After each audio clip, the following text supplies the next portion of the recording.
from Charleston, West Virginia. I actually went to school in Boone County, West Virginia. So my heart is definitely in Southern West Virginia. I live in Washington, D.C. now. I work here as part of the C-SPAN Cities Tour, the C-SPAN Networks. I graduated from Marshall University in 2005. I actually had a degree in English from Marshall, and journalism was my minor.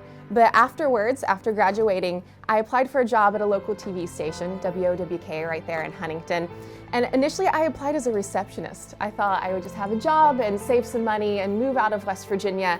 And they saw that I had that journalism background and that writing background, and they said, you know, we can teach you to produce television.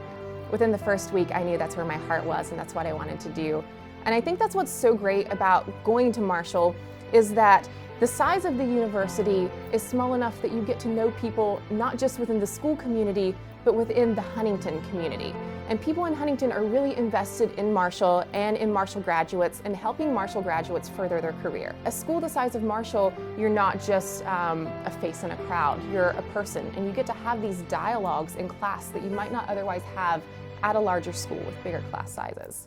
As my job now as a TV producer and a videographer, I travel around the country and I also speak on behalf of the C-SPAN networks. So to do the community relations aspect of my job, I have to be willing to speak to anyone. I can't hold back.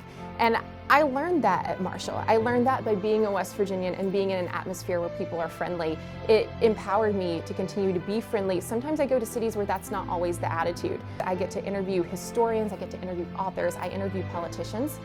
So I sit down with governors and with mayors, and I get to tell their stories as well. And so it's a pretty incredible job, and Marshall University prepared me for that. I feel like a broken record saying this, but it is because of going to Marshall that I have this confidence to go out and talk to complete strangers. And because of the class size, there was a dialogue and an interest in learning that you don't always get. You're not just someone who is rushed through. I think of my journalism classes, and I had a print journalism class, and I received such great feedback on my work. You knew that teacher wasn't just rushing through this big stack of papers, but he was really reading and looking. And the same for my English classes. They really looked at what I wrote and helped me become a stronger writer. So I kind of put that into what I do as a producer when I'm writing interview questions, whenever I've written copy in the past for anchors to say as a producer. And when I write my own speeches to give as I do public speaking, it's because I had that close interaction with teachers and that openness with teachers at Marshall that made me a better writer, made me a better public speaker, and it just gave me the confidence that I needed.